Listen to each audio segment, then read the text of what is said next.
Y entonces nada nos toma por sorpresa, ¿no? Sin saber.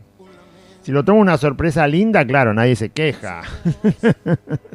Pero si lo toma por sorpresa algo que no es tan lindo, no se lo esperaba, bueno, a los cristianos dice la Biblia que no tendrá temor de malas noticias. Le da lo mismo la mala noticia que la buena noticia.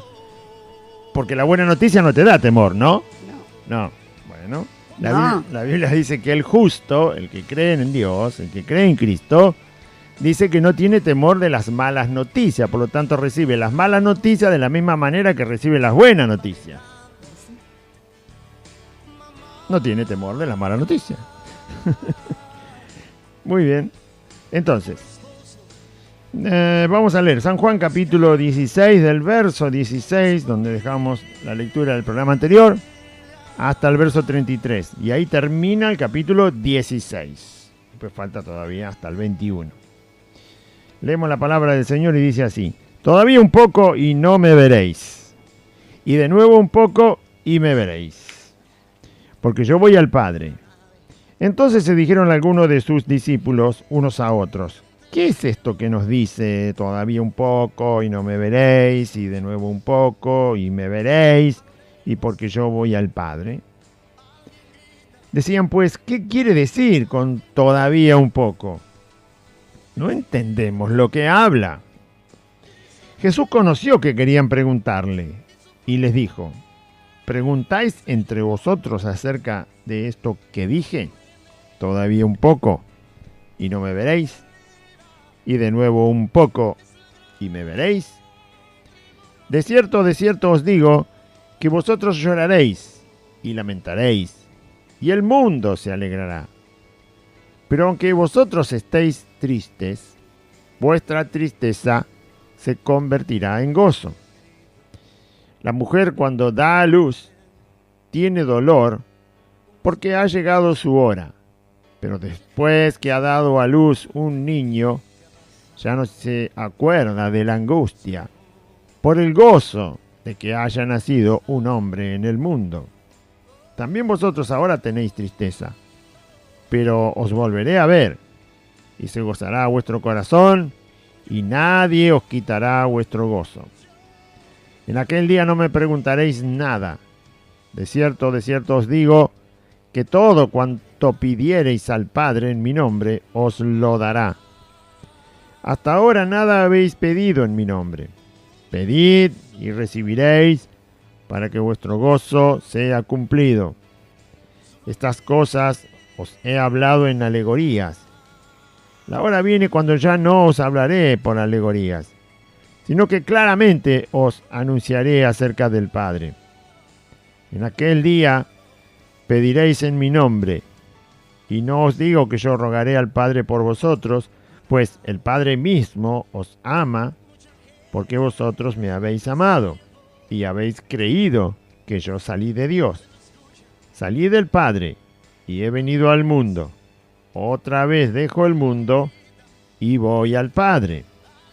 Le dijeron sus discípulos: he aquí ahora hablas claramente, y ninguna alegoría dices. Ahora entendemos que sabes todas las cosas, y no necesitas que nadie te pregunte. Por esto creemos que has salido de Dios. Jesús les respondió: ¿ahora creéis? ¿Ahora creéis? He aquí la hora viene, y ha venido ya, en que seréis esparcidos cada uno por su lado, y me dejaréis solo. Mas no estoy solo, porque el Padre está conmigo. Estas cosas os he hablado para que en mí tengáis paz. En el mundo tendréis aflicción, pero confiad, yo he vencido al mundo. Muy bien. Bueno, esta es la última parte del Evangelio según San Juan, donde tenemos el diálogo, la conversación entre Jesús y sus discípulos. Esta parte que yo terminé de leer es lo último, por lo menos que registra Juan, acerca de lo que los discípulos escucharon de la boca de Jesús. Luego, el capítulo que sigue, todo el capítulo 17 de San Juan, es una oración que Jesús hace al Padre. Ahí no hay conversación entre los discípulos y Jesús, o entre Jesús y los discípulos. Ya no hay conversación, ya no hay preguntas, ya no hay inquietudes, nada, porque el otro capítulo es solamente la oración que Jesús hace por los discípulos y por todos nosotros y por todos los que han creído en el Señor desde aquel día hasta el día de hoy, y seguirán creyendo otros. Bueno, ahí está la intercesión, Cristo poniéndose antes de ir a la cruz en una oración que por supuesto para nosotros es una excelencia de oración. Hay que aprender no solo del Padre Nuestro que Jesús nos enseñó a nosotros, sino de esta oración donde Jesús está sacando a la luz, a través de lo que dice, lo que hay en su corazón, para con Dios, que el Padre, para con sus discípulos, para con todos los que iban a creer en Él, ¿sí? El deseo, la súplica por las vidas, el interés de aquellos que han de seguir su camino y creer en su palabra. Bueno, eso está en el capítulo 17. Esto que leí es lo último que los discípulos escuchan hablar a Jesús. Hasta que después el Señor resucita, ¿no? Cuando resucita, por supuesto, les sigue hablando. Pero había que pasar esos 3 días de incertidumbre, llenos de turbación. En realidad, no tendrían que haberlo pasado así porque Jesús los preparó. Justamente todo estos capítulos, el 13, el 14, el 15 y el 16, era para que ellos estuvieran lo suficientemente llenos de la palabra del Señor para saber que las cosas iban a pasar así. Por eso no se entiende que a veces los cristianos sale una plaga y dice: ¡ay! ¿Qué pasó? Los pastores: ¡ay! No sabemos qué pasó ni qué va a pasar, no entendemos nada. Y bueno, claro, porque no creen lo que dice Cristo. No le creen, si ya dijo el Señor que va a haber. Mire, menos mal que el Señor no dijo que iba a haber huracanes, ¿no? No habló de los huracanes, habló de los terremotos. Porque justamente hay un huracán inmenso que se está formando ahí ahora. Pero no hay huracanes en todo el mundo. Quizá por eso Jesús nunca lo usó como una señal, como una advertencia. No hay huracanes. Acá en Argentina no hay huracanes y nunca se va a formar un huracán. Jamás. Hay una sola zona de huracanes en el mundo. El resto de los países ni saben lo que es un huracán. No hay huracanes en Rusia, no hay huracanes en China, no hay huracanes en Europa, no hay huracanes en Dinamarca, ni en Groenlandia, ni en Canadá, ni en Brasil, en Argentina, en Chile. Acá no hay huracanes. Pero terremotos hay en todos lados. Terremotos puede haber en todos lados. Aún en los lugares que parece que nunca puede haber. ¿Se acuerda que en Argentina llegó a sentirse un temblor? Acá en Buenos Aires me refiero, en Argentina hay terremotos en San Juan, en Córdoba, toda la cordillera tiene terremoto, el norte, donde haya montañas o cerca de montañas, los terremotos pueden estar, y es más, pueden estar en cualquier otro lugar, porque eso lo decide Dios. Pero ya el Señor lo dijo, ¿cuál es la cosa extraña? Si ya lo dijo. Entonces los discípulos escucharon 4 capítulos de San Juan, les preparó todo el Señor y después salieron todos espantados. ¿Por qué? Bueno, por no creer. Por no creer. Justamente cuando el Señor se les aparece resucitado, que ellos no le quieren creer a las mujeres que lo habían visto resucitado, Él les reprocha la incredulidad. ¿Por qué no le creyeron cuando yo las mandé? Yo las mandé a decirle a las mujeres que me vieron resucitado. Yo las mandé. Y ustedes no le creen. Fueron a la tumba, vieron que estaba vacío y tampoco creen. ¿Por qué no creen? ¿Por qué no creen? Se la pasaron 3 días sin creer. 3 días sin... Fíjese que todo el tiempo que los discípulos están 3 días escondidos por miedo, la Biblia no registra ninguna de las conversaciones de los discípulos, al menos de los 11 y los otros que estaban acompañándolo. Justamente después eligen a Matías, y entre Matías y José y otros eligen el reemplazo para Judas, pero de los 3 días que los discípulos están escondidos no hay ningún registro de nada. Nada. No es que no hablaron, sí que hablaron. Pero ¿de qué hubiera servido que el Señor hubiera dejado algún registro, algo escrito? En ninguno de los 4 evangelios hay ninguna conversación de estos discípulos escondidos, congelados de miedo, ¿sí? Entre el día que Jesús es sepultado y el día que resucita. Nada. Solo cuando el Señor resucita aparece otra vez en los 4 evangelios los relatos de lo que pasó. Las mujeres van a la tumba temprano en la mañana el día domingo. Apenitas empieza la luz, ya se van rápido para ungir al Señor y bueno, ahí empieza toda la historia. Y hasta ese día no hay... ¿Qué pasó con esos 3 días? ¿Qué pasaron con esas noches, con esas mañanas, con esas madrugadas? Con estos hombres. Tendrían que estar recordando entre ellos estas cosas que Jesús les habló. Permanezcan en mí, ámense los unos a los otros. Voy a volver, no lo dejo solo, vendrá el Espíritu Santo. El Señor prometió que lo íbamos a volver a encontrar, dijo que iba a resucitar, nos dijo lo que nosotros íbamos a hacer. Bueno, hablar, acuérdense de los milagros que hizo. Nada. Nada. Bueno, error de los discípulos, no de Cristo. Dios nunca se equivoca. Error de los discípulos. Usted no quiere recordar las palabras del Señor, si poca importancia le da, muy bien, le pasará lo mismo que a los discípulos. Mudos, inactivos, no aparecen por ningún lado, ni la Biblia los registró, ni Dios quiso registrarlos. Dios sabe lo que dijeron ese día, cuando terminó la noche, que Jesús ya estaba en la tumba. Y al otro día, Dios sabe lo que dijeron. Y al otro día, Dios sabe lo que dijeron. Y cuando estaba por amanecer el domingo, Dios sabe lo que pensaban. Pero Dios dijo, no voy a dejar ni una letra de lo que estos estaban pensando. Mire que Dios saca muchos errores de los discípulos a la luz. Antes de que Cristo resucitara y después que resucita también hay algunos problemitas por ahí. Y Dios los pone, los saca a la vista. Pero de esos 3 días, nada. Bueno, que no debemos nosotros caer en una situación de no creer al Señor lo que dice su palabra a tal punto que quedemos anulados, porque quedaron anulados los discípulos. No está en la Biblia, un tiempo que fue muy importante, pero no fueron capaces de tener una palabra. Si Dios no puso ni una palabra de ellos, usted se imagina lo que estarían haciendo, ¿no?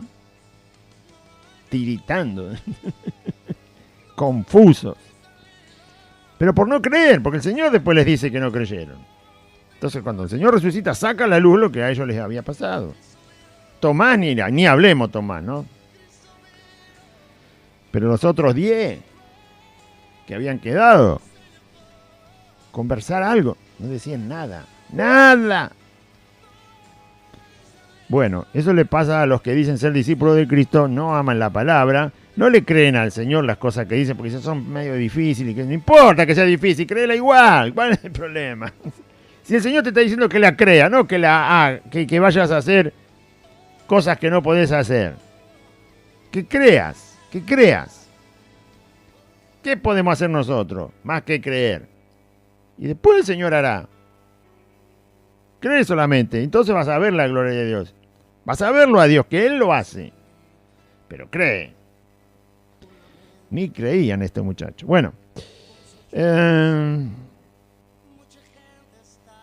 Un cristiano anulado es un cristiano que no ha creído. Un cristiano callado es un cristiano que no ha creído. Un cristiano que no aparece en la historia de la iglesia que no hace nada. Él no hace nada en la iglesia, me refiero. Es un cristiano que no ha creído, ¿sí? Porque pueden estar todos trabajando en la iglesia y él no quiere hacer nada. Bueno, es lo que le pasó a los discípulos esos 3 días, por no creerle al Señor. Muy bien. San Juan capítulo 16, verso 16 al 33. Es lo último que Jesús conversa antes de orar y luego salir para el huerto de los olivos del Getsemaní, y allí es arrestado el Señor. Esta es la última conversación que se registra en este evangelio. Después tenemos el de Lucas, el de Mateo y el de Marcos. Dice, Jesús le está diciendo, todavía un poco y no me veréis. Punto y coma, dice el texto. Y de nuevo un poco y me veréis. Punto y coma, dice el versículo. Porque yo voy al Padre. Jesús le dice a los discípulos, nosotros ahora tenemos todo, pero usted dice, claro, nosotros tenemos todo escrito, por eso sabemos lo que dice. Pero Jesús ya se los había anticipado varias veces, que Él sería entregado a las autoridades, sería entregado inclusive a las autoridades romanas, a los impíos, a los gentiles, que le iban a condenar y lo iban a crucificar, que moriría, que estaría sepultado 3 días y que luego resucitaría. Jesús había dicho esto ya varias veces a los discípulos. El punto es que Dios habla y la gente no quiere creer. Dios dice y la gente no quiere creer. Jesús da las enseñanzas, los mandamientos y la gente no quiere creer. Después cuando pasa algo que está relacionado con estas enseñanzas que el Señor nos da, estas y todas las que están en el Nuevo Testamento, la gente dice, uy, ¿por qué me pasó? Pero pasó porque usted escucha y no quiere creer.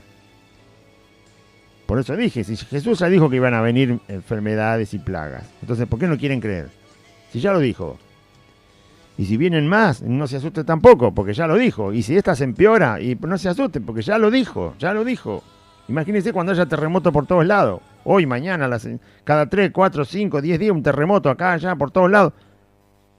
Falta un montón de cosas todavía por venir, ¿eh? Guerra y después rumor de guerra. Si estalló esta, cuidado que viene la otra, ¿eh? ¿Eh? No dice guerra y termina la guerra y después viene otra. No, no, no. Guerra y rumor de guerra. Es decir, estalló una y ya está. Usted sabe cómo es la pólvora, ¿no? Estalla acá y más vale que te corra porque si estalla una guerra y después dice, el Señor dice rumor de guerra, es decir, que esta te va a hacer explotar otra. Sin que siquiera termine una, va a haber otra. Eso lo va a escuchar. Eso lo va a ver. Se fue al fondo, no sé qué pasó. Entonces, Jesús ya lo había dicho. Está un poco alto. Un poquito más arriba. Ay, ay, listo. Muy bien. Ahí está el fondo, no me molesta para hablar. Entonces, todavía un poco y no me veréis. ¿A qué poco se refiere? Bueno, al poco que falta hasta que lo arresten, lo enjuicien, lo condenen, lo crucifiquen y obviamente una vez que Jesús cerró los ojos en la cruz, ya no pueden hablar con él, ¿no? Hasta ese momento que Jesús expira en la cruz, es ese poco que el Señor dice, todavía un poco y justo lo que va a pasar es que no van a poder estar más conmigo. Un poco hasta que Él expira en la cruz. Hasta ahí lo podían ver, aunque sea un poquito de lejos. Juan se acercó a la cruz, pero los demás no se acercaron. María se acercó a la cruz, su madre. Entonces, un poquito. Era menos de un día y ya no lo verían al Señor. Cerró los ojos como cualquier mortal y, por supuesto, no podrían hablar con Él. A ese poco se refiere. Un poco de tiempo, menos de 24 horas y no me van a ver. Estamos acá, todavía un poco y no me veréis. Y de nuevo un poco y me veréis. ¿Qué es ese otro de nuevo un poco? Los 3 días que Jesús dijo que iba a estar en las entrañas de la tierra. Como Jonás estuvo en el vientre del gran pez, 3 días y 3 noches, él también estaría 3 días y 3 noches en las entrañas de la tierra, ahí donde estaban todas las almas de las personas fallecidas, tanto las que se iban a salvar como las que se iban a perder. Hasta ese momento están ahí en el Hades. Ahí fue Jesús al Hades, porque él también murió. Así que la diferencia con todos los que estaban ahí es que el Señor no tenía pecado, por lo tanto la muerte no podía retenerlo ahí, lo tuvo que soltar y Dios el Padre lo resucitó. Pero mientras tanto fueron 3 días y 3 noches, contado como lo cuentan los judíos, los días y la noche, y Jesús muere a la tarde del viernes y antes que caiga el sol, y resucita el domingo muy temprano cuando el sol está a punto de salir. Ya domingo en la mañana cuando está a punto de salir. No son 3 días como los conocemos nosotros, pero sí son 3 días como los cuentan los judíos. Y de esa manera se tuvo que dejar escrito porque ocurrió justamente ahí la historia. Y como no tiene que ver con los días de 24 horas, sino con la forma en que Dios hace las cosas, por eso vale para que lo entendamos nosotros como Dios lo hizo y como Dios lo estableció y quedó escrito. Entonces, Jesús dice, de nuevo un poco son esos 3 días que el Señor está en las entrañas de la tierra. Después de esos 3 días, después de ese poco, otra vez me veréis. O sea que los discípulos tenían que saber que iba a haber un momento en que lo pierden al Señor, pero luego lo vuelven a ver. Y termina la frase, porque yo voy al Padre.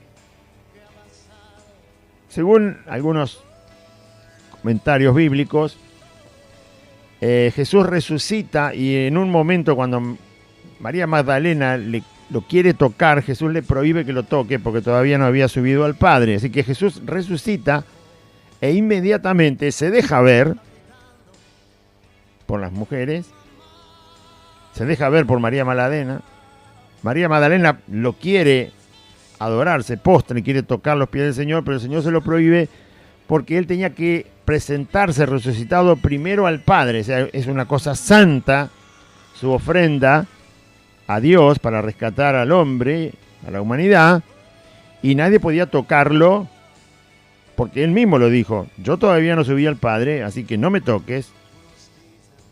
Obviamente el Señor no tarda nada en ir a la presencia del Padre y volver, nosotros sí, pero él no, así que el Señor habrá tardado, no sé, lo que es un abrir y cerrar de ojo para presentarse delante de Dios como resucitado, habiendo cumplido toda la ofrenda, por eso dice que cuando quemaban los corderos, los bueyes y todo eso que el Señor pedía, todo lo que se hacía de acuerdo a su voluntad, todo lo que tenía que ver con la adoración, con la honra al Señor y con cumplir sus mandamientos, dice que el olor, el holocausto, tenía que ser agradable a Dios, porque tenía que subir a Dios, porque tenía que cumplir con la voluntad de Dios, como el incienso y todas las cosas. Todo eso tenía que subir. Quiere decir que no porque Dios estuviera allá arriba del humo, sino que haciendo la voluntad de Dios, hacer la voluntad de Dios era algo que agradaba a Dios y llegaba como algo grato a su presencia.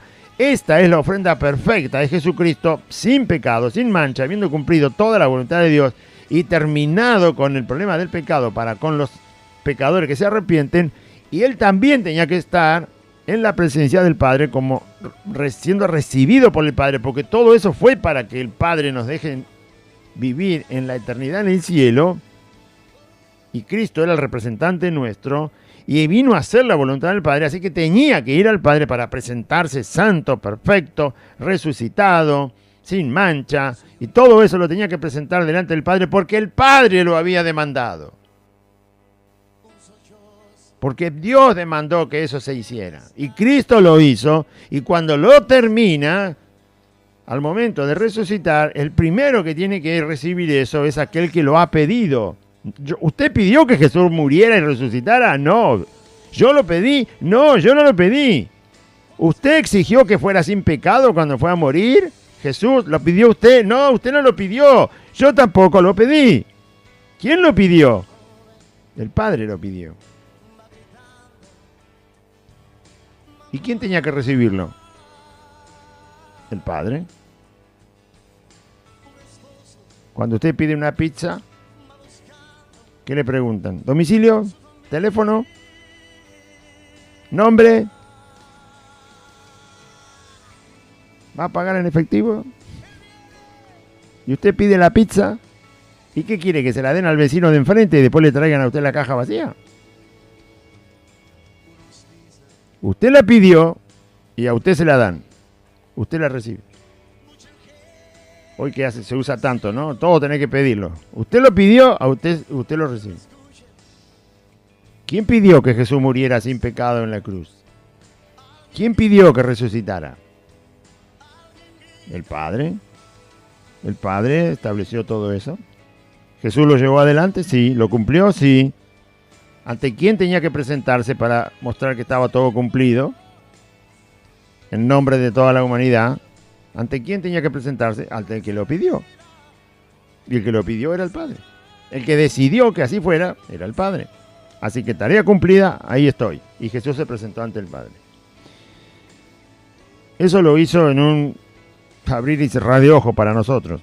Pero lo hizo. Se presentó primero al Padre, resucitado. Por eso no quiso que María lo tocara. Y después María sí toca los pies del Señor. Pero habrá sido mientras María se terminó de secar las lágrimas de los ojos, el Señor fue, volvió y se lo ve después al Señor que María Magdalena adora al Señor y toca su cuerpo, toca sus pies. Primero no lo deja porque tenía que ir al cielo, tenía que presentarse y volver. Entonces, por eso está todo el proceso continuo, ¿no? En un solo versículo Jesús le dice, menos de 24 horas ya no van a poder estar conmigo, no me van a ver. Después va a haber un poco más de tiempo y me van a volver a ver porque lo vieron al tercer día resucitado. El Señor se presenta antes que termine ese día.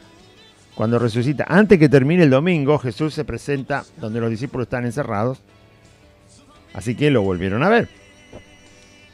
Y porque yo voy al Padre. Además, incluye el hecho de que el Señor iba a ir al Padre porque, lo termino de explicar recién, tenía que presentarse ante quien había demandado que eso se hiciera.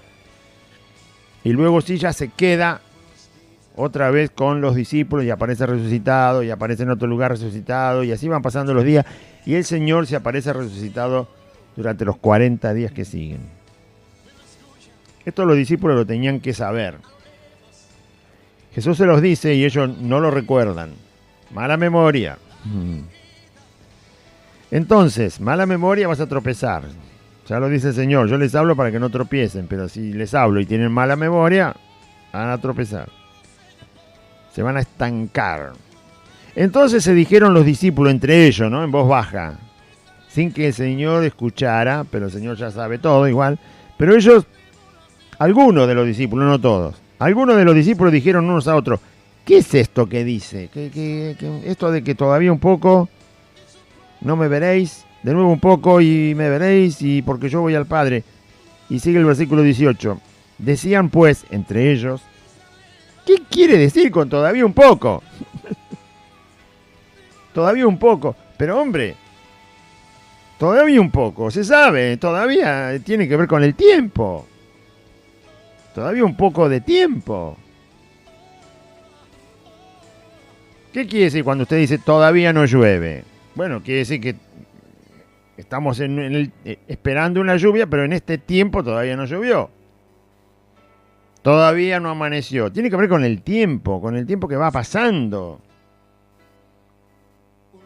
¿No?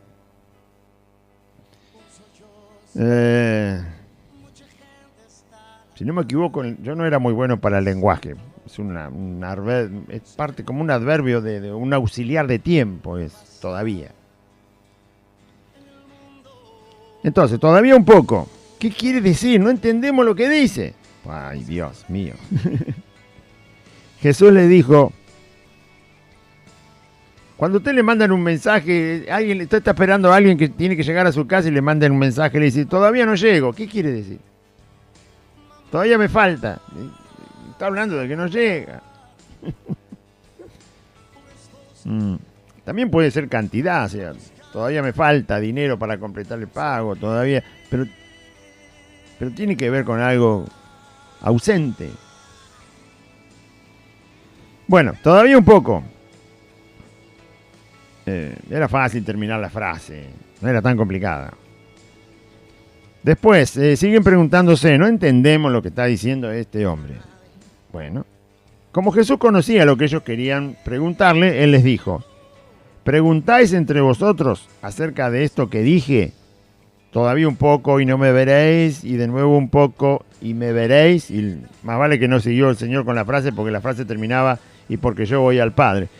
Pues si no entendieron las primeras dos, que eran fáciles, menos iban a entender la del Padre. Hasta ahí quedó el Señor con la frase, todavía un poco y no me veréis. Y de nuevo un poco y me veréis. Era la separación que iban a sufrir con el Señor.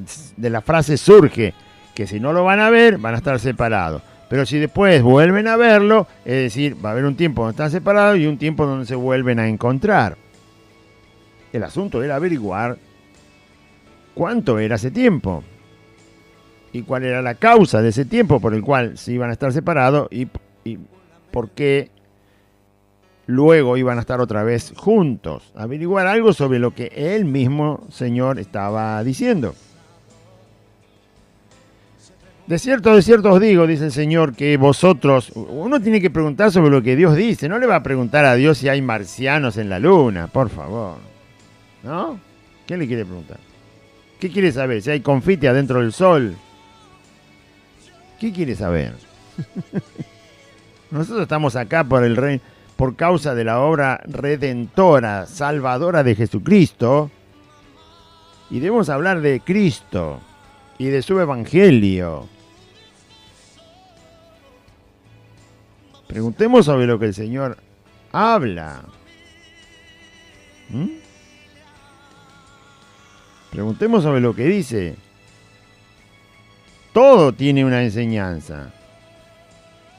¿Pero qué quiere saber? ¿De qué color tenía los ojos Abraham? ¿Qué quiere saber? Son cosas que no importan. Lo que importa de Abraham era la fe que tenía en Dios. ¿Qué queremos saber? ¿Cuánto medía de altura David? ¿Para qué? Lo importante es si David le obedecía, el Señor estaba con él. Si no le obedecía, flor de castigo le daba. ¿Qué queremos saber? ¿Cuánto ganaba Pedro cada vez que pescaba? No, tenemos que saber las cosas de las que el Señor habla. Y bastante tiempo nos lleva. Y mucho tiene ahí uno para aprender. Entonces había que preguntarle al Señor, Señor, ¿cuánto tiempo? ¿Por qué causa vamos a estar separados nosotros de ti por un tiempo? ¿Y cómo va a ser el encuentro? Porque si vamos a estar separados de ti y después te vamos a ver de vuelta, ¿cómo va a ser el encuentro? ¿En qué situación? ¿Qué es lo que va a pasar ese día que nos vamos a volver a encontrar? ¿Dónde nos vamos a volver a encontrar? Hay tantas preguntas para hacer. Hay que preguntarle a él. Sin embargo, murmuraban entre algunos de ellos. En vez de preguntarle, tuvo que salir el Señor a decirle, ya sé lo que se están preguntando. Que dije, todavía un poco y no me veréis, y de nuevo un poco y me veréis. Fíjese lo que explica el Señor ahora. Verso 20. De cierto os digo que vosotros lloraréis y lamentaréis. ¿Cuándo van a llorar y lamentar? Cuando no lo vean. Porque Jesús iba a morir en la cruz. Iba a cerrar los ojos. Iba a quedar como cualquier persona fallecida. Cuando vieran que ya no podían ni siquiera mirarlo y que Él los esté mirando a ellos, que ya no había hálito de vida en Él, no había un alma en ese cuerpo, entonces ellos iban a llorar. ¿A dónde se fue Jesús? Como llora cualquiera cuando muere un ser querido. ¿A dónde se fue? Si hace un segundo estaba aquí mirándome. ¿A dónde está ahora? ¿A dónde se fue? ¿Dónde lo vamos a ver? ¿Cómo vamos a hacer para volver a verlo? No nos dijo dónde nos íbamos a encontrar. Ahora nos quedamos sin nada. Jesús le dice que van a llorar. Y por lógica que iban a llorar. Ustedes van a llorar y van a lamentar. Ahí tenemos un poco de respuesta. Y tristeza también, dicen. Van a llorar, van a lamentar y van a estar tristes. 3 días y 3 noches. El tiempo que no lo vieron a Cristo, ellos estuvieron llorando, lamentándose y entristecidos. Es ese tiempo que yo les dije que no hay nada en la Biblia registrado de lo que les pasó mientras esperaban sin saber lo que iba a pasar. Estaban totalmente turbados. Bien, le pasó lo que a cualquiera que pierde a alguien conocido. A pesar de que el Señor les había dicho y se los había enseñado. ¿Por qué fue así? Bueno, por una causa muy sencilla. Por eso es que Dios quizás no puso el registro de lo que a ellos les pasó. La causa es que la muerte de Jesús fue tan natural como la de cualquiera. Fue una realidad. Los ateos, los incrédulos, los que atacan la Biblia, una de las cosas que dicen para atacar el Evangelio de Cristo, una de las tonterías que se les ocurre decir a ellos, los incrédulos, los ateos, los que atacan a Cristo y a la Biblia, para que la gente no crea, una de las estupideces que dicen es que Jesús en realidad no murió, sino que fue castigado, fue golpeado y estuvo en algún lugar recuperándose solo, como que dicen que se fue a un lugar donde nadie lo vio porque lo golpearon y lo soltaron, los romanos lo soltaron. Y entonces lo único que pasó es que fue golpeado, ensangrentado, pero queda ahí, por ahí en algún lugar y se recupera. Cuando se recupera, dicen estos tontos, vuelve y se presenta a los discípulos diciendo que había resucitado y que les hace creer esa mentira, para tirar al suelo el hecho de que Jesús no murió. Pero justamente la forma en que los evangelios relatan la historia real, estos detalles que uno lee, que no se le puede ocurrir a nadie unir tantos detalles y tantas palabras y tanta descripción real de las cosas como para armar una mentira, demuestran que Jesús murió de verdad. ¿Por qué? Porque los discípulos realmente lloraron, lamentaron el momento de la muerte de Cristo y estuvieron tristes esos 3 días y esas 3 noches. Eso le pasa a cualquiera. A usted cuando perdió un ser querido le pasó eso. Usted lloró, usted se lamentó, ¿no? El mundo se le vino abajo y usted estuvo triste.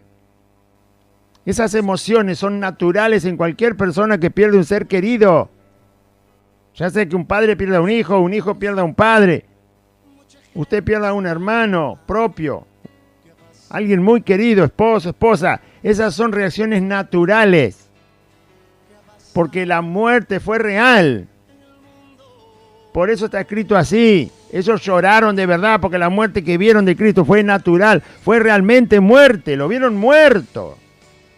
¿Qué otra cosa les puede pasar si no llorar? ¿Qué otra cosa le puede pasar si no lamentarse, dolerse por dentro? Sin poner a hablar, que la garganta se le hace un nudo, no hay palabras. ¿O no le pasó? Nunca le falleció nadie tan cercano como que la garganta no puede hablar, que solo llora y no puede contener las lágrimas frente al ser querido que ahí está fallecido. Y no se queda triste. ¿Qué va a jugar al parque de diversiones cuando se le murió un ser querido? No. Estos sentimientos, estas reacciones que Jesús dice que le va a pasar a los discípulos, que le pasaron de verdad, demuestran que Jesús realmente murió. Murió. Con todas las letras murió. Porque la reacción de ellos, que eran íntimos de Cristo, fue la reacción natural frente a la muerte como la conocemos.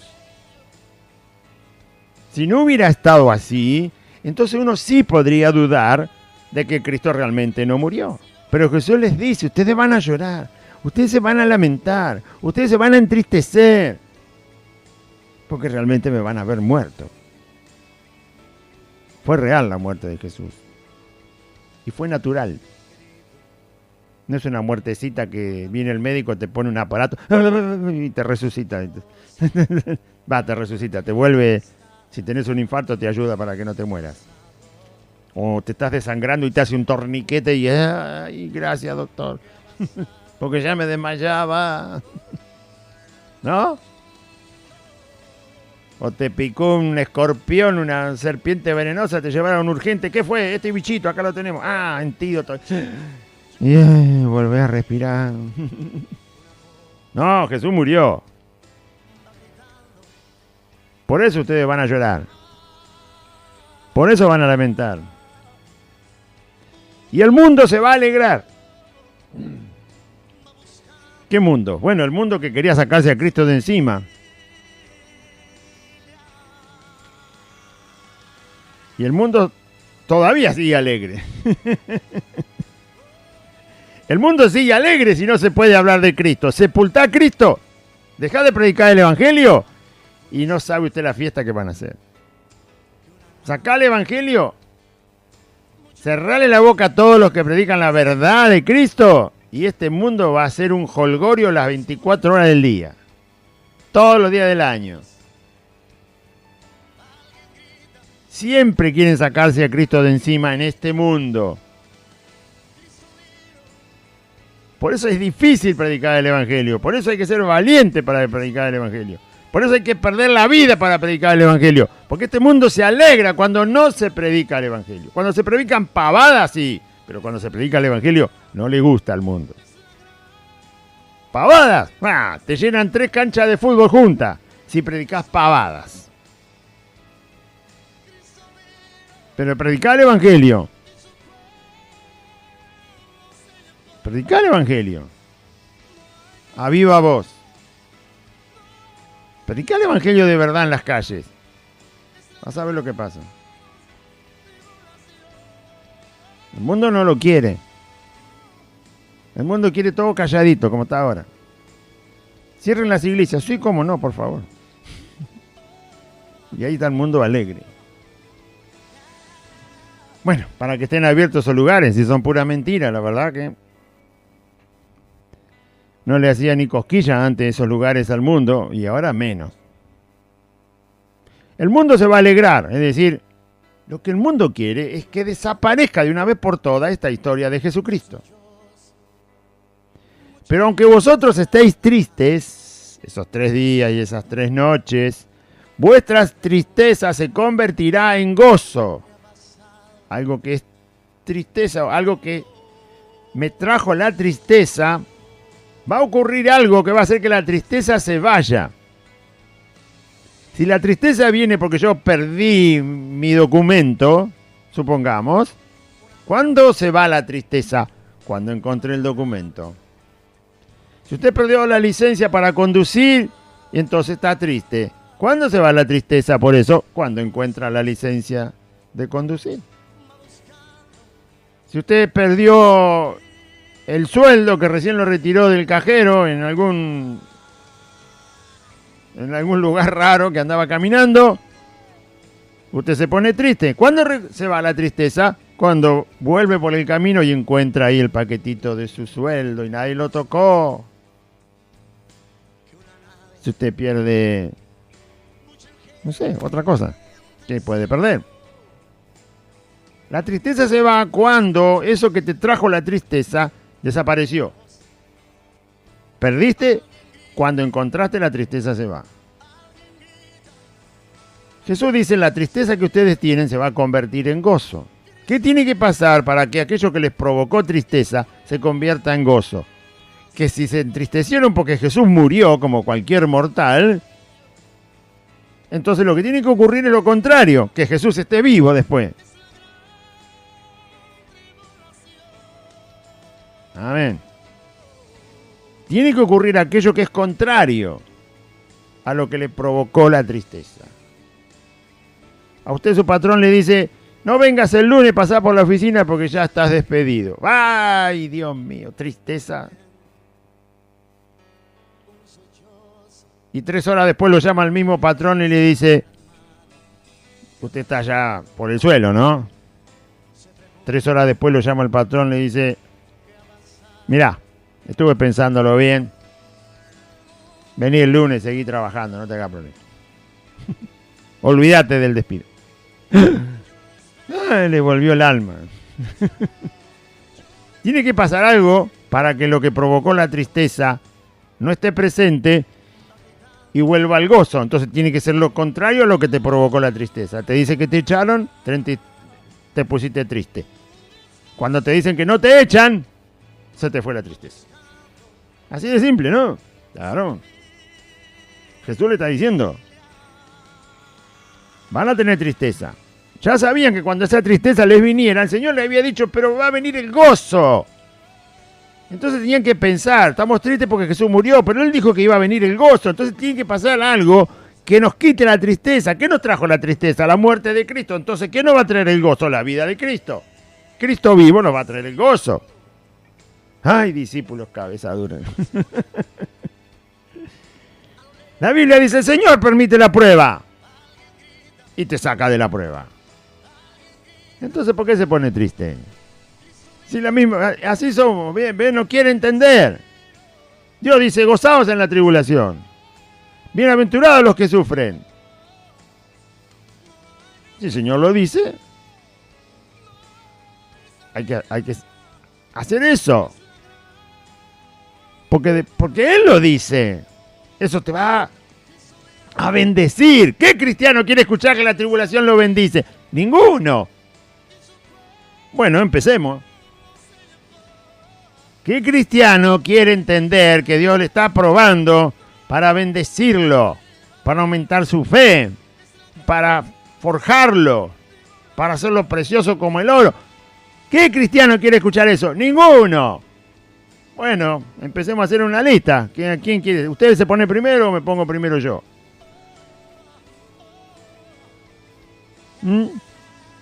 Es lo mismo. Ustedes dicen, qué tontos los discípulos, no se dieron cuenta que... ¿y nosotros qué somos? Nosotros tenemos que ser sabios, porque si el Señor dice una cosa, yo tengo que saber que Él dice la verdad y tiene razón. Y lo que Él dice que va a pasar, eso es lo que va a pasar. Así que yo tengo que esperarlo exactamente como el Señor lo dice y no cambiarlo. Y no cambiarlo. No soy yo el Evangelio. El Evangelio es Jesucristo, el Hijo de Dios. Él es el Evangelio, no yo. No yo no. Ni usted. Nuestros pensamientos no sirven. Tienen que ser cambiados por la mente de Cristo. Nuestras ideas son todas manchadas por la debilidad del pecado. Lo que sirve es lo que Dios dice. Lo que Él dice sirve. Entonces ustedes van a volver a tener gozo. Y ahora les da una metáfora, una comparación, una analogía, como se dice. Comparar una cosa con otra para que se entienda. Una ilustración para comparar esta ilustración con lo que está enseñando para que te sea más fácil comprenderlo. Eso es una analogía, ¿no? Bueno, una comparación. La mujer, dice Jesús, a ver chicos si entienden esta, vamos. La mujer, aunque la mayoría de los que estaban ahí eran varones, pero no importa, saben esto. La mujer cuando da a luz tiene dolor porque ha llegado su hora. Pero después que ha dado a luz un niño, ya no se acuerda de la angustia por el gozo de que haya nacido un hombre en el mundo. El Señor dice, ustedes saben que a la mujer le pasa eso, porque ustedes son padres. Y conocen que la mujer expresa esto cuando tiene que dar a luz. Tiene dolor. Y se duele y se pone mal. Pero una vez que terminó de dar a luz, la situación cambia. Tiene el dolor y después tiene el gozo, porque ya nació de un niño en el mundo. Tiene dolor, tiene tristeza, tiene angustia, pero después inmediatamente tiene gozo. Porque ha pasado algo. Ha nacido, dice Jesús, usa la palabra, ha nacido un niño en el mundo. Es decir, para que la vida se manifieste, para que la vida se te haga real, para que entiendas la vida, primero vas a pasar por la tristeza, por el dolor, así como una madre se duele, pero luego trajo vida al mundo. Así Jesús iba a pasar por la muerte, haciendo doler el corazón de los discípulos, pero es necesario para que luego esté el gozo al verlo vivo. Al verlo vivo al Señor, pero vivo para nunca más morir. La muerte ya no lo podía tocar más. La muerte vencida, el peor dolor que hay en el mundo es ese. No es el cáncer, no es el coronavirus, no es el HIV, no es ninguna cosa. No es perder dinero, no. El peor dolor que hay en esta existencia que nosotros conocemos es el dolor que provoca la muerte. Ese es el peor dolor. Porque no hay recupero, no se vuelve. Ninguno de nosotros puede tener una receta para traer a alguien fallecido otra vez a la vida. No lo tenemos. Es el peor dolor. Perdiste una bicicleta, ¿qué lo vas a comparar con la muerte? ¿Qué perdiste? Un auto, una casa, el sueldo, el trabajo. ¿Qué te robaron? El celular, ¿y lo vas a comparar con la muerte? ¿Lo vas a comparar con la muerte? Hay muchas cosas que hacen doler, pero la muerte es la peor. ¿Con qué se puede quitar el dolor y la tristeza que causa la muerte? Con la vida, la única cosa. Eso es lo que les iba a pasar a los discípulos. Iban a ver a Cristo después de 3 días muerto, vivo. Jesús le dice a la mujer, le pasa algo parecido. Se duele, grita, está con dolor. Pero cuando terminó todo, está gozosa. La vida triunfó. La vida llegó. Llegó el niño. Nació un niño. Hay vida. También vosotros ahora tenéis tristeza. Porque ya les había anticipado que se iban a poner tristes. Entonces ya empezaron a... ¿Qué va a pasar? Ahora tenéis tristeza, pero os volveré a ver. Recuerde que quedaban horas, ni siquiera un día entero, para separarse él de los discípulos. Pero yo los volveré a ver. Cuando está resucitado se refiere a eso. Cuando esté resucitado los va a volver a ver. Pero habrá pasado ya por la muerte y ahora estaría vivo, completamente vivo.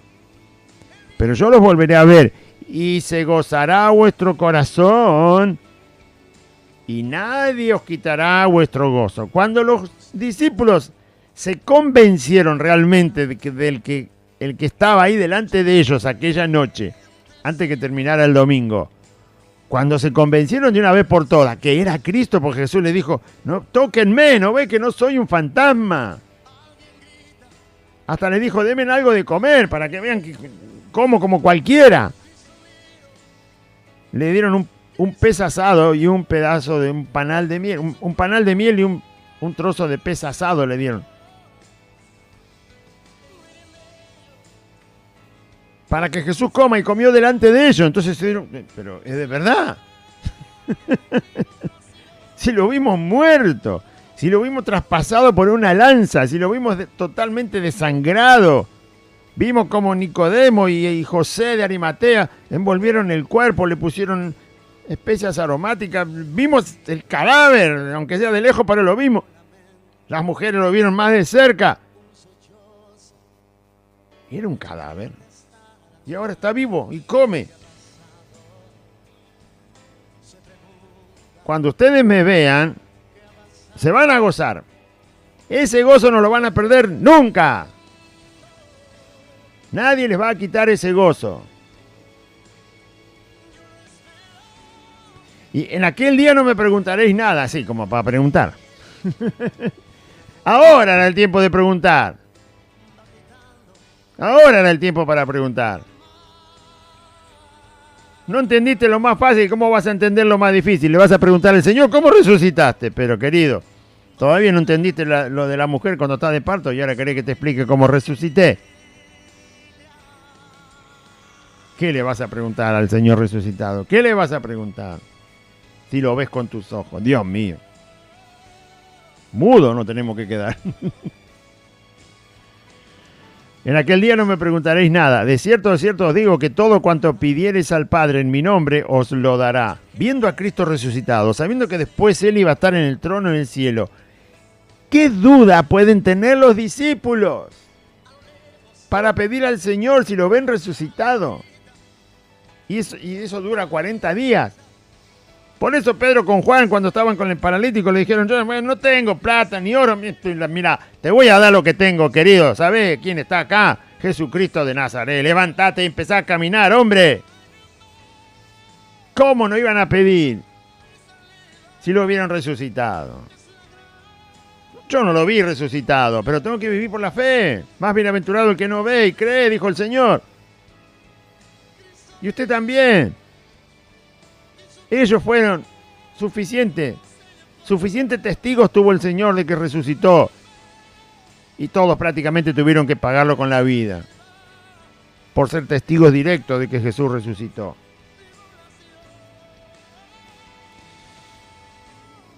Hasta ahora nada habéis pedido en mi nombre. Pedí y recibiréis. No se refiere a ese momento hasta que el Señor muere en la cruz. Se refiere a después. Cuando el Señor resucita y luego asciende a los cielos, ahora hay que pedirle a Dios, invocando a Cristo que está resucitado. Pedid y recibiréis, para que vuestro gozo sea cumplido. Gozo por ver a Cristo resucitado. Gozo cada vez que el Señor responde, porque después está en los cielos como está ahora en el trono. Tu gozo es cumplido. Más evidencia, más prueba, más experiencia del Cristo resucitado. ¿Usted no se pone contento cuando le pide algo a Cristo y le responde? ¿No se llena de gozo? Bueno, eso pasa porque Jesús está resucitado, porque Jesús está en el cielo. Pasó por la muerte aquí en la tierra, pero resucitó y está en el cielo. ¿Nunca le pasó? Pida algo de acuerdo a la voluntad que sea imposible. Pida algo de acuerdo a la voluntad de Dios. Algo, búsquese algo en la Biblia. Y si no, pregunte. Para eso tiene pastores. Bueno, los que están encerrados no son pastores, son lauchas. Pero si conoce algún buen pastor, si no, usted abra la Biblia, arrodíllese y dígale, Señor, quiero pedirte algo imposible, pero que sea de acuerdo a tu voluntad. Algo que tú quieras que yo te pida y que realmente sea imposible, imposible, imposible, imposible. Que solo tú lo puedes hacer. Pídaselo. Arrodíllese de verdad. Cierre la puerta de su pieza.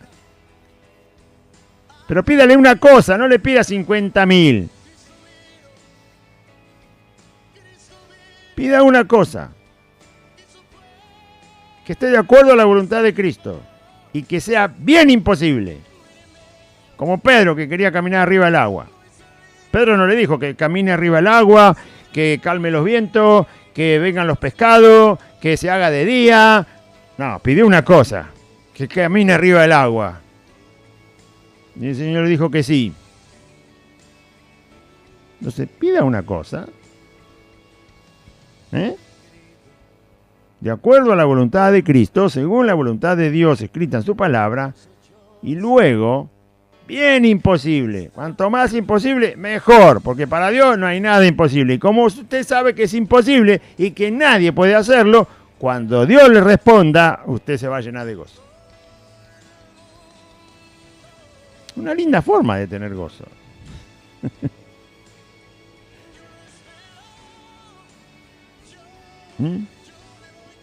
Bien, entonces, hasta ahora nada habéis pedido en mi nombre. Pedid y recibiréis para que vuestro gozo sea cumplido. Estas cosas os he hablado en alegorías. La hora viene cuando ya no les hablaré en alegorías, en parábolas, sino que claramente les anunciaré acerca del Padre.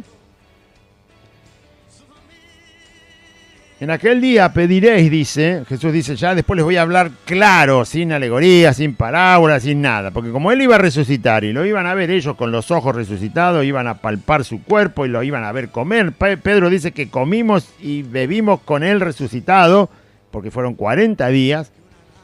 En parte de esos 40 días el Señor comió con los discípulos, bebió con los discípulos, tal cual como lo hacía antes, pero ahora tenía un cuerpo que había pasado por la muerte y estaba resucitado en gloria. Entonces le dice el Señor, en aquel día pediréis en mi nombre y no os digo, o sea, por eso después les habló claramente, porque la experiencia de la muerte y resurrección de Cristo ya había ocurrido y los discípulos estaban bien convencidos, lo tenían delante de sus ojos, por lo tanto ahora podían escuchar de la boca de Cristo cosas claras, porque ahora iban a entender muchas cosas al verlo resucitado. Entendían más claro que Él era Dios, por ejemplo. Entendían más claro que sin duda era el Mesías y el único Mesías que iba a venir al mundo y que ya vino. Entendían que Dios estaba en Cristo y Cristo en Dios. Lo entendían claro, al verlo resucitado, lo entendieron clarito. Que tiene todo el poder, que venció la muerte, que es la vida. Bueno, cosas que les quedaron muy claras. Es lo mismo que cuando uno estudia algo y al principio dice, esto es un lío bárbaro. No, dice el profesor, vení, seguí adelante. Bueno, te doy 2 clases, después lo vas a entender. Y usted al principio dice, no, esto es un lío bárbaro. No, vas a aprender. Y le insiste el profesor, y entonces le insiste, y le hace ver la cosa práctica, y le da ejemplo, y lo hace él para que usted lo vea, para que lo entienda. Va pasando el curso y usted dice, pero era verdad que era re fácil. ¿No? Pero tenés que pasar por el proceso. Eso era lo que Jesús dice. Ya después les voy a hablar claro y lo van a entender. Porque me van a ver resucitado y porque van a ver que Dios está conmigo, yo con el Padre, el poder de Dios, la muerte vencida y todo lo demás. Bien. Pues el Padre mismo dice, en aquel día pediréis en mi nombre y yo no os digo que rogaré al Padre por vosotros, pues el Padre mismo os ama. ¿A qué día? Aquel día cuando Jesús ya esté en el cielo. Van a pedir en mi nombre. Y les digo que no es necesario que yo ruegue al Padre para que les dé lo que ustedes piden. Porque el Padre mismo los ama. Porque vosotros me habéis amado y habéis creído que yo salí de Dios. Salí del Padre y he venido al mundo. Otra vez dejo el mundo y voy al Padre. Jesús le está diciendo, él igual había enseñado que había que pedir en su nombre. Pedir en su nombre sí. Pero ¿quién es el que va a hacer directamente? El Padre lo va a hacer. Por el amor que hay a Cristo, el Padre directamente va a obrar. Al pedir en el nombre de Cristo, al pedir invocando a Jesucristo, nuestro Salvador, cuando hay un amor genuino a Cristo, eso va directo a Dios, directo al Padre. Porque hay amor a Cristo, dice.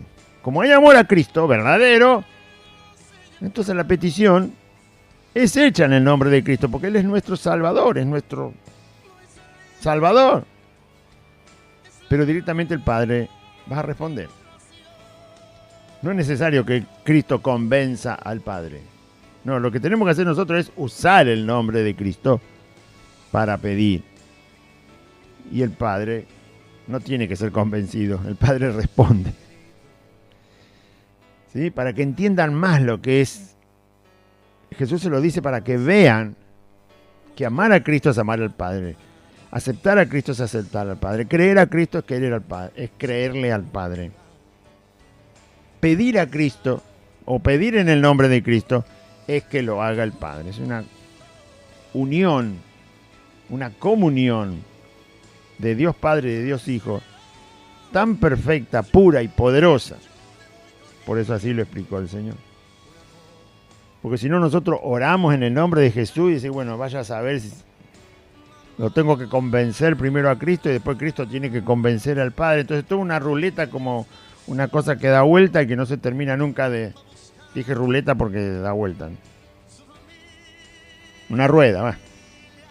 Una rueda que da vuelta y nunca termina de parar. Pero no es así. Jesús no enseña eso.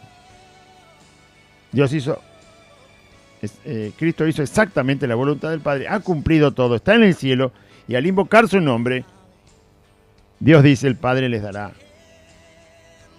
Yo no tengo que rogarle al Padre, el Padre se los dará. Porque ustedes me aman, porque ustedes han creído, por eso. Pero si usted no ama a Cristo de verdad, se la va a pasar orando y hasta que no le aparezca una paloma blanca arriba de la cabeza, no va a estar creyendo que Dios le escucha.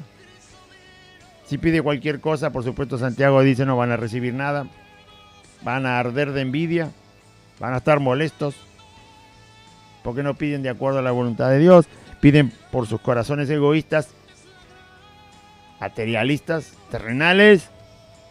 Pero si uno conoce la voluntad de Dios, ama a Cristo, pide de acuerdo a eso, invocando el nombre de Cristo, sabe que tiene la petición que le haya hecho.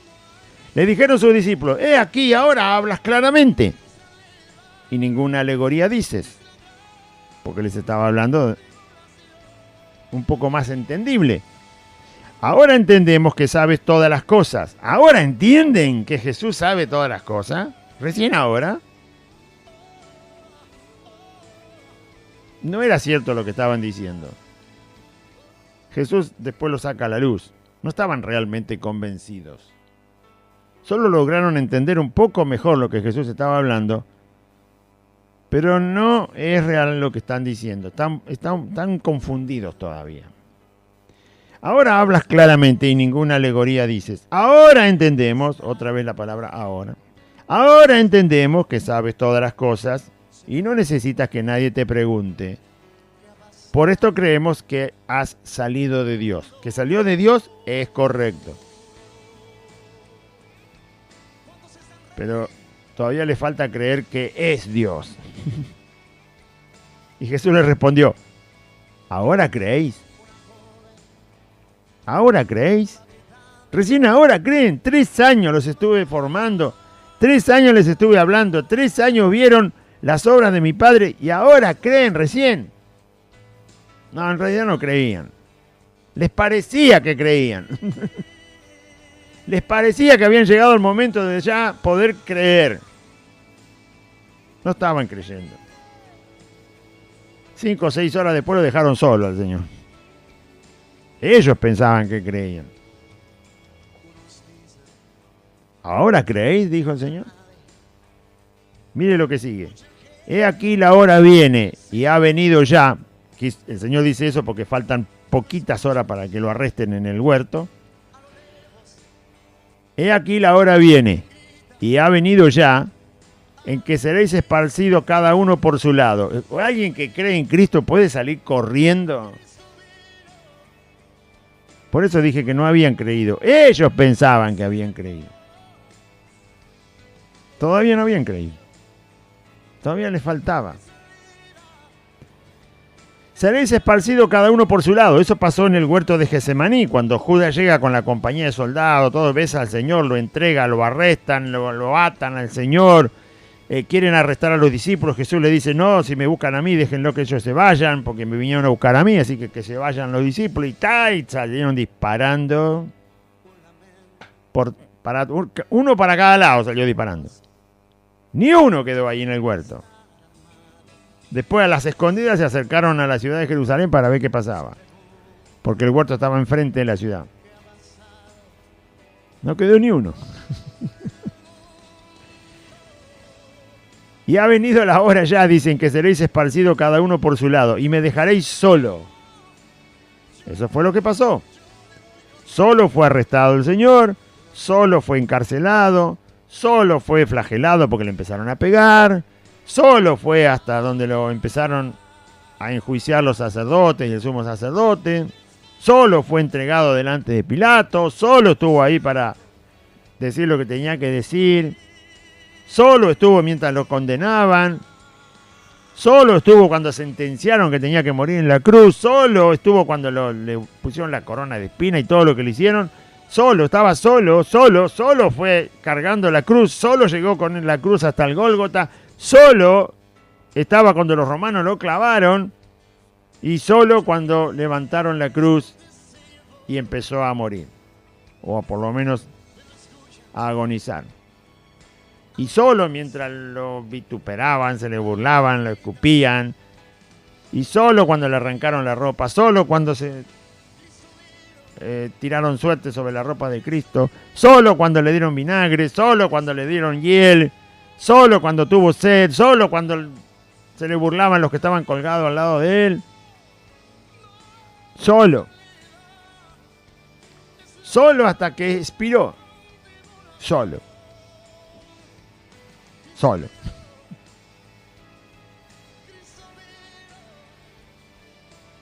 A veces la cosa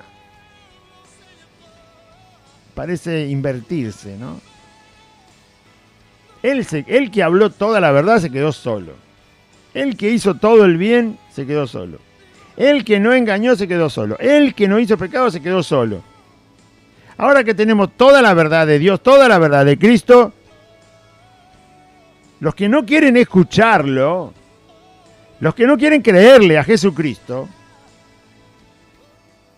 son ellos los que se quedan solos, porque Jesús se quedó solo para que todos tengan la oportunidad de no quedar solos, no vivir solos. Pero si no le creemos, si no lo escuchamos, la soledad la va a vivir la persona que rechace a Cristo, acá y en el infierno. Jesús no vino, Él se quedó solo para que nosotros vivamos con Él. Él se quedó solo para que nosotros no vivamos solos nunca más. Nunca más. Desde el momento que nos arrepentimos y le entregamos nuestra vida a Cristo, el Señor quiere que nunca más viva usted ni yo solo. No los dejaré solos. No los dejaré huérfanos. Vendré a vosotros. Él sí se quedó solo. En la peor situación que pueda vivir o experimentar una persona, Jesús estuvo solo. La peor de todas las situaciones que pueda vivir un ser humano, no sé lo que está pasando usted, pero usted no pasó más que Cristo. Y Él se quedó solo, con todo el dolor de todo el pecado, de todas las maldades que nosotros los humanos hacemos o podamos hacer. Ahí Jesús, con todo eso encima, y hasta el Padre que le dio vuelta al rostro para descargar su ira y el castigo sobre toda la maldad de la humanidad de todos los tiempos, y ahí Jesús se quedó solo. Para que usted no viva solo, para que yo no viva solo, para que nadie viva solo. Así que no hay motivo de queja que se justifique delante de Cristo que nosotros podamos pasar como para decir que Jesús no tiene compasión o misericordia de nosotros. Sí que la tiene. Acérquese a Él. Créale. Y me dejaréis solo, mas no estoy solo porque el Padre está conmigo. Jesús hasta la cruz fue con el Padre, oró en Getsemaní, el Padre estuvo con Él. Solo en un instante, cuando Él dijo, Padre mío, ¿por qué me has desamparado? Es justamente donde Dios descarga toda la ira para hacer justicia sobre toda la maldad de todos nosotros. Y luego Jesús muere. Pero el Padre estuvo siempre con Él hasta ese momento. Estas cosas os he hablado para que en mí tengáis paz. Qué linda la palabra del Señor. La verdad, estas cosas nos van a pasar, dice Cristo. Cosas que vamos a experimentar. Tribulaciones, momentos difíciles, pérdidas, ganancias, soledades, tristezas, incomprensiones, burlas, vituperios. Pero el Señor habla para que yo tenga paz. Ya me lo dice, ya me lo enseña. Me dice que es así. En el mundo tendréis aflicción. Pero confiad, yo he vencido al mundo. Él fue el afligido de todo. Toda aflicción la sufrió Jesús. Pero yo la vencí, dice el Señor. El mundo trae aflicción, pero yo vencí al mundo. Y si vencí al mundo, vencí la aflicción que el mundo da. Él lo venció todo. Todo. Todo. No hay situación en la que Cristo no pueda ir a ayudarle, ni a usted o a mí. Sufrió todo. Sí que puede consolar, sí que puede dar vida, sí que puede sanar. Tiene que creerlo y vivir por la fe en Él, porque Él es Rey soberano, Salvador y vive para siempre. Gloria a su nombre. Vamos a orar. Diga así: Padre Celestial, en este día oí tu palabra y yo confieso que Jesucristo es el Señor y creo en mi corazón que Dios lo levantó de los muertos. Señor Jesús, te pido perdón por todos mis pecados. Te ruego que perdones mis pecados, que me des tu Espíritu Santo y anotes mi nombre en el libro de la vida. Y en este día renuncio a Satanás y los demonios, al pecado, al mundo, a toda enfermedad y a la muerte. Y te doy gracias, Padre eterno, en el nombre de Jesús, por la salvación que es en el nombre de Cristo, tu Hijo, para vida eterna, y por el perdón de mis pecados y de todas mis maldades con las cuales pequé contra ti. Gracias, bendito Dios, en el nombre de Jesús. Amén y amén.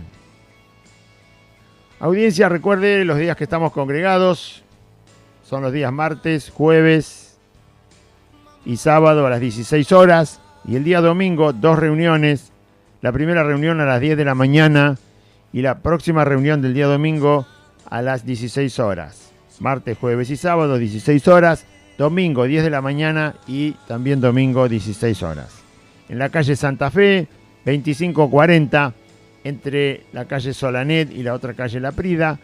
Solanet es la calle que empieza en la barrera de la estación de Merlo, donde está la andena, ahí empieza la calle Solanet, derecho por Solanet, 8 cuadras. Cuando llega a Santa Fe, doble a la izquierda sobre la calle asfaltada.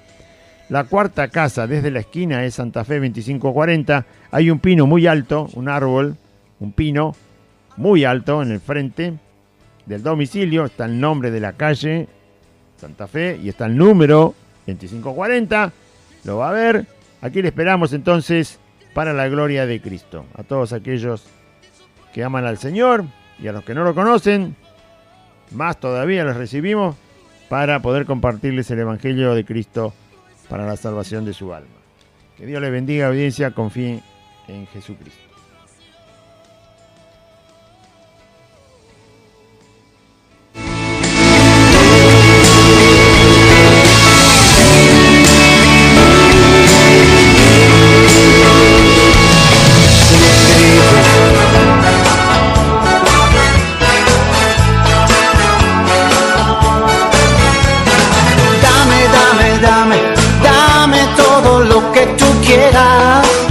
Hasta aquí compartimos Buenas Nuevas, un programa evangelístico, dinámico, reflexivo, pensado en usted y hecho con amor. Buenas Nuevas, creado y conducido por Aide y Claudio.